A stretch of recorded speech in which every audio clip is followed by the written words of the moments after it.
The night began with hope stitched tightly to fear, the kind that makes your chest feel too small for your heart. Daniel Carter stood outside a softly lit cafe, adjusting the collar of a jacket he had not worn in years, telling himself that this time could be different, that this time he would not leave early or invent an excuse or run back to the quiet safety of his car. For a single father who had learned to live on routines and responsibilities, hope was dangerous.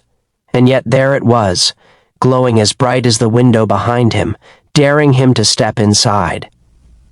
Before the story pulls you any deeper, if you believe in kindness, second chances, and the quiet miracles that happen when people choose empathy over fear, please like this video, share it with someone who needs hope today, subscribe to the channel for more stories like this, and tell us in the comments where you're watching from.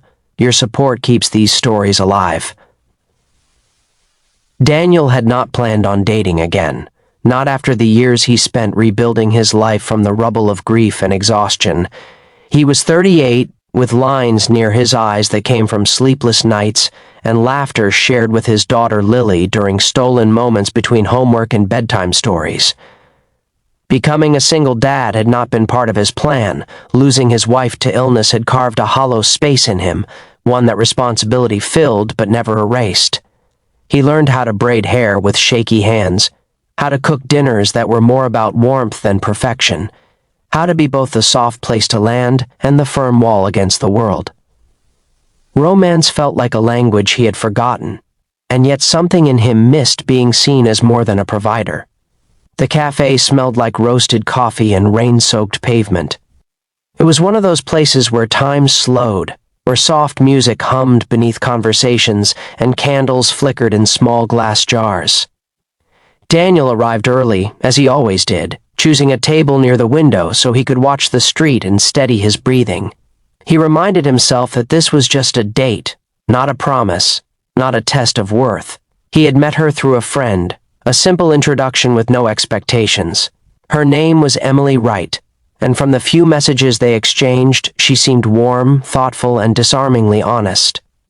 When Emily walked in, the room seemed to tilt slightly, as if the air itself noticed her. She moved with a calm confidence, her hair loosely pulled back, her smile easy but guarded. Daniel stood instinctively, a habit from another life, and felt his nerves soften when she smiled back. There was a quiet recognition between them, the kind that comes from shared weariness rather than youthful excitement. They ordered coffee, then tea, then something warm to eat because the rain outside made hunger feel reasonable. Time unfolded gently. They talked about work, about favorite places in the city, about how the rain changed everything it touched. Daniel found himself laughing, the sound surprising him with its ease. Emily listened in a way that felt rare, not just waiting for her turn to speak, but actually absorbing his words. He noticed the small things, the way she wrapped her hands around her cup as if grounding herself, the way her eyes softened when he mentioned Lily without going into detail. He did not talk about loss. He did not need to. The space between them held enough understanding without naming every scar. As the evening deepened, Daniel felt something he had not allowed himself to feel in a long time. A cautious excitement, a fragile belief that maybe companionship did not have to threaten the life he had built. He imagined, briefly, what it would be like to come back to this cafe again, to introduce Lily someday to someone who might understand the careful balance of his world. He pushed the thought away, afraid of jinxing a moment that already felt too good to be real. Emily excused herself for a moment, and Daniel watched the rain trace silver lines down the glass. His phone buzzed with a reminder he had set earlier, a silent nudge to check on Lily's sitter later. The duality of his life pressed gently against his chest, a reminder that no matter how far he stepped into the possibility of romance, fatherhood was always the ground beneath his feet. He was okay with that. He had made peace with it years ago. When Emily returned, something in her expression had shifted. The warmth was still there, but it was layered with resolve, the kind that comes before a truth that feels heavy to carry alone. Daniel sensed it immediately, the way you sense a change in weather before the first drop falls. He leaned back slightly, bracing without knowing why. She spoke calmly, carefully, and the world seemed to slow as her words settled between them. She told him that she needed to be honest, that she did not want to pretend or surprise him later. She explained that she was a single mom. She added, gently but firmly, that if this was too much, if he wanted to leave, she would understand. The moment stretched, thick with unspoken fears. Daniel felt his heart stumble, not because of what she revealed, but because of how familiar the weight of that revelation felt. He saw in her eyes the same guarded hope he carried, the same readiness for rejection wrapped in bravery. For a heartbeat, old instincts flared, the part of him that remembered how complicated life already was, how carefully he had arranged his days to protect Lily and himself from more loss. Images rushed through his mind, school schedules, late nights, responsibilities doubling instead of easing. He imagined the chaos others warned him about, the idea that two single parents meant twice the baggage, twice the heartbreak waiting to happen. The fear was real, sharp, and honest. But then something else rose to meet it. He thought of Lily, of how her small hand fit perfectly into his, of how love had expanded his life rather than shrinking it. He thought of the nights he believed he could not survive alone, only to discover a strength he never knew he had. He realized that Emily was not asking him to save her or her child. She was offering truth, the kind that demanded courage. Daniel did not stand up. He did not reach for his coat. He stayed, grounding himself in the chair, in the warmth of the cafe, in the quiet courage of the woman across from him. He understood, suddenly, that the beauty of the evening had not been despite their complicated lives, but because of them.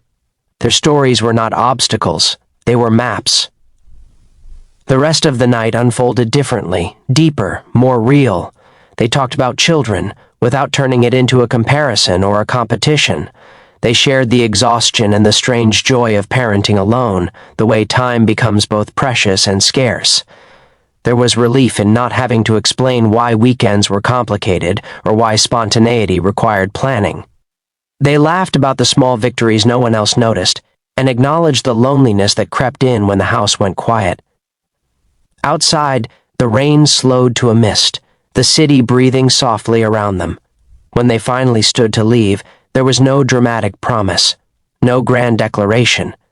There was simply a mutual understanding that something meaningful had begun, something honest and brave.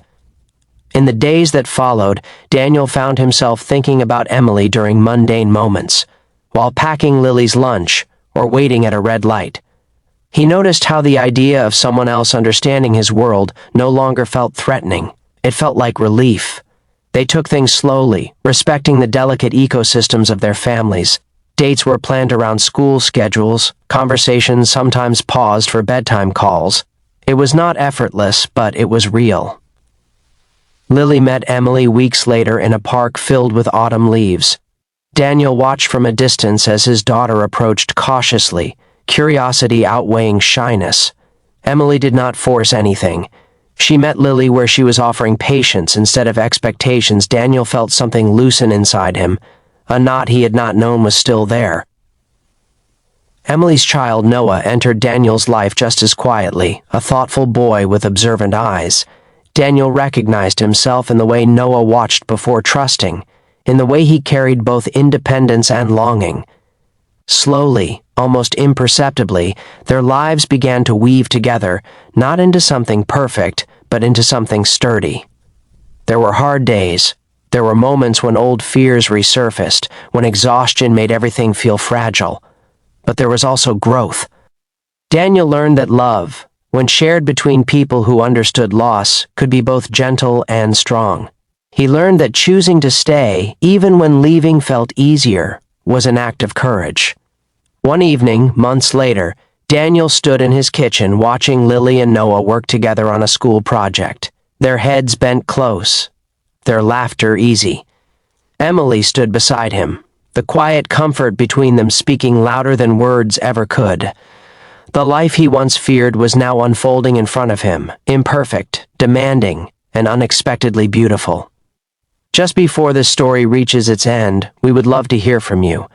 Please comment below with your thoughts, your experiences, or even a simple message of hope. Your words might be exactly what someone else needs to read today.